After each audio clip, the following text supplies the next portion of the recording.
Adolescence is an exciting time of development for teens as well as for their parents. It is both exciting, but it's also fraught with many challenges. This is a time of life when teens feel a pressure both socially as well as biologically and psychologically to grow up. And although they have many developing skills cognitively and physically, they also may lack the judgment or experience or the impulse control to make good use of those new skills. For these reasons, we sometimes observe seriously maladaptive behaviors during adolescence, including drug and alcohol abuse. In fact, it's worth noting that the leading cause of death in teens is accidental injury. The second is violence, and the third, sadly, is suicide.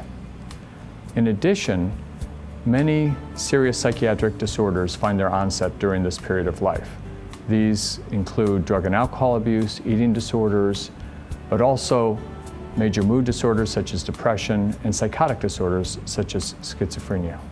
For these reasons and others, it's important that communities have appropriate psychiatric and substance use treatment facilities for adolescents and to help their families.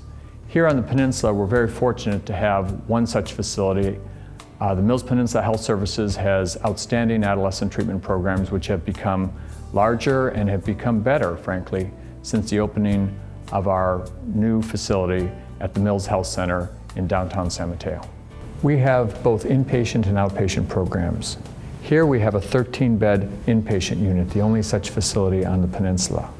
We also have intensive outpatient programs, our after-school programs for adolescents, which run for several hours a day for several days a week.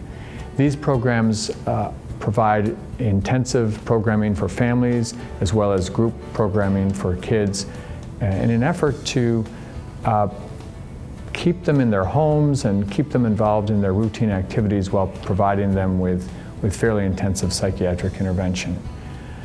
These programs can serve both to prevent hospitalization in kids who are at risk, but also as a means of transitioning some kids out of the hospital setting when it's time for them to leave the inpatient program.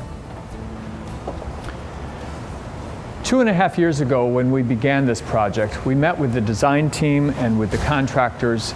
We told them that two things were of the utmost importance. Number one, that the facility be safe, and it is.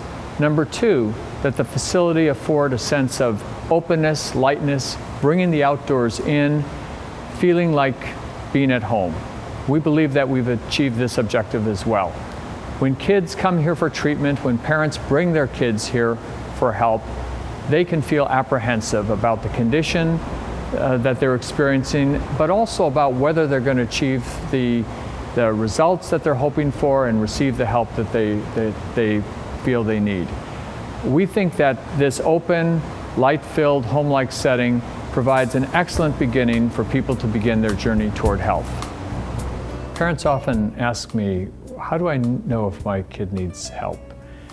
I think basically there are two ways that we know somebody is suffering from a mental illness or from a drug or alcohol addiction.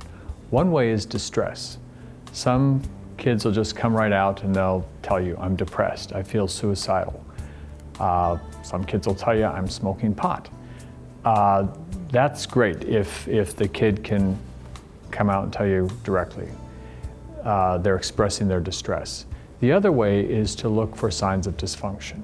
By analogy, in a grown-up, if people become dysfunctional, they're not going to work, they're not performing up to their usual level at work, they're not taking care of their families, they're not taking care of their social responsibilities.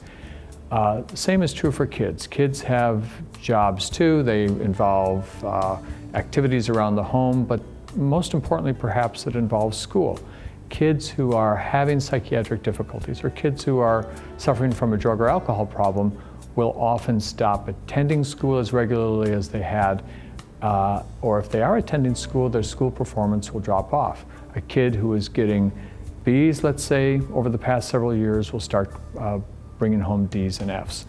These kinds of indicators of dysfunction are, again, a good reason to talk to your kid and quite likely a good reason to seek professional help.